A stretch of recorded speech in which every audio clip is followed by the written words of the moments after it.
Hello and welcome to my channel. Just thought it's about time I'll give you a bit of an update on this build. It's been a few weeks now since I've done an update on the layout. I've been on YouTube doing a few things, but I'll just go through one or two things I've been doing. As you can see, there's a tornado here on the exchange line, the inner exchange line, and just coming round from the station over this side is Castle. They're just coming through that. The line just outside there is the heritage line, and at the moment does go underneath the race part and comes out there, and the race part is just about high enough to accommodate locos going underneath, but more about that later.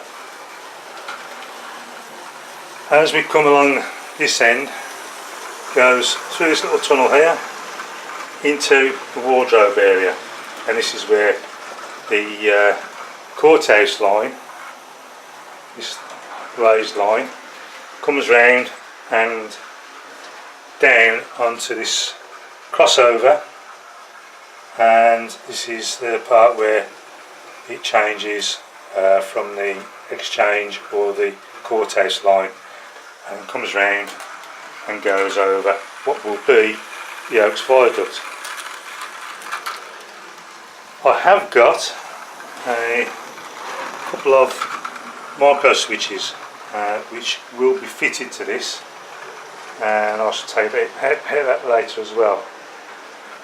Coming round from the bridge, you've got what will be a station. Just about here I've got a station and a parcel office ready built by my dad. I should put an extended platform along here, and behind it is what will be a sort of a fiddle yard come sort of storage area for locos. Not much room, and I haven't got much room to be for sticking locos on the track and what have you, and I've got nowhere at the moment to turn a loco round. The right pair go to the courthouse station and the left pair go to the exchange station, and the track to the right of the exchange station line is the heritage line. Now, I did tell you I was going to tell you a bit more about this raise part. I did try to calculate this as somewhere between 2.5–3% rise, and one of the problems is there are bends on the beginning of the rise. Doesn't really seem a lot, but it does actually stop the trains from going up unless they're going at full chat, and if they've got carriages on the back, there's probably no chance they'll get up there. So first of all, I'm going to take out the bottom of the two blocks that are holding this up, and I'm going to gradually change the slope that goes down to the lower level. I've got to do this because I've got to have a working layout. A lot of my trains at the moment, apart from Castle and the Railway Children and this little 060, yeah, this one's pannier, pannier tank. That is going to be that's the only ones that will happily go around. I've had to do a repair on Cadbury Castle, and that's because my E-Link and Railmaster software sort of threw a fit and went stupid and actually blown the TTS chip in there. How it did it I don't know, but it's gone. So I've put an old chip in there, but there are problems with that chip because the E-Link was still playing up. I've got a very old lemur there which I'm halfway through the process of making it look all dirty and drab and everything else, and the only other locos I've got a few odd ones which I've got off eBay, and they are a bit old and they've been converted to DCC, but they're not fantastic. Now with lowering this higher section, the problems are the heritage line will not be able to go through it. It'll be too low. At the moment it's high enough, and there is, well, you can see from that carriage there is plenty of space, although that's on the table and it's not on the track.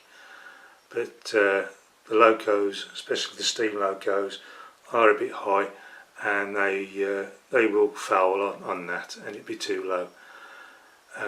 Likewise, coming from the station, there will be road bridges. There'll be one along there, and there'll be one just about that hole there, and they will not look right because they will be quite low. But I'll have to use artistic license because there is no other way I can do it. I haven't got the length of area to go around and make a longer run at this, not with the way I've got the layout.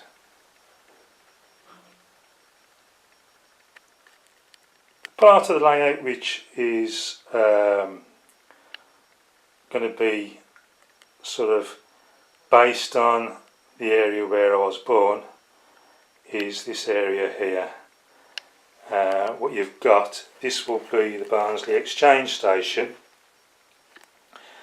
You've got, there's a station there, but I've got to get photos and information on how it's going to look, and there will be a platform along there, and at the end is a signal box, and that was called Jumble Lane Signal Box. To the back of that, where there's a wall separating it, is the bus station, and that still exists, although it has been extended a bit further over to the right, and at the top there is what was known as the courthouse station, and that no longer exists. This is where the bridge would be, and the road came down and there is a crossing there. This footbridge is something I've had for a while, but I will use and put there because there was one. So passing, people on feet would be able to cross the line when the barriers were up and stopping people from going across the crossing when the train was coming. Now, prior to around the 60s, there was 3 lines. What happened to the third line to the left here, I don't know. I haven't got any photos showing that. Whether it just came off a turnout onto the main line or went anywhere else, I don't know. There are only 2 in use now, and there's only 2. But looking at photos, and I have got quite a few photos, if I just take you into here, you can see that third line there. At that point, this is 1960 something, it had been sort of broke apart there, but it did actually remain on the crossing, but it later was taken up, but that did come across, but you can see my turnout is around about here to enable me to have this. So what I might do, I might make a modification where this turnout will be moved over to here, coming down onto that, and then leaving this area just for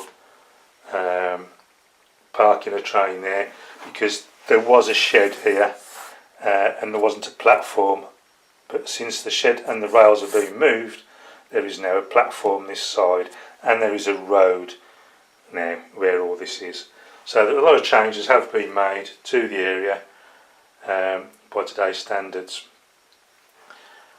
So apart from that, I have got now a working layout, albeit it's got its little problems which I'm ironing out and deciding what to do about modifying it.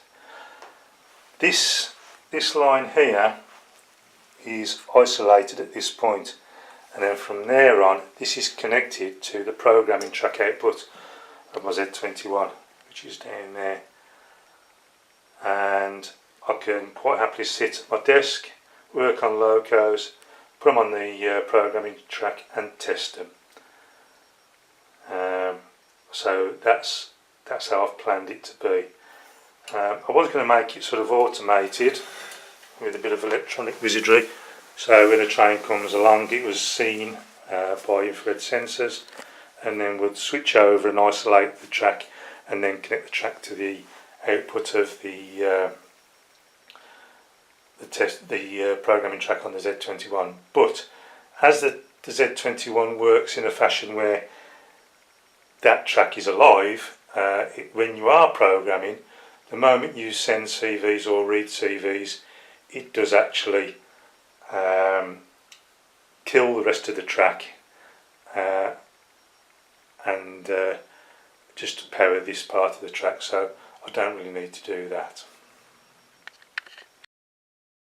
And the last thing I'm going to tell you is the micro switches are for the bridge.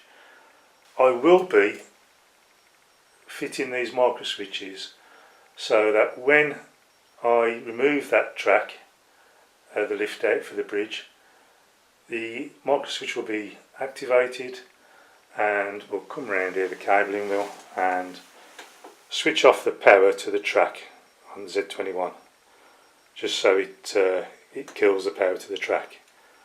And that's what I'm hoping to do next, and that'll be done today. And then so at some point after that I'll be doing another video because my lounge layout will be as a prize draw for 500 subs on YouTube, so get subscribing. And I should be doing a naming of the layout, and that will be something to do with just down there. So bye for now, and I'll speak to you again.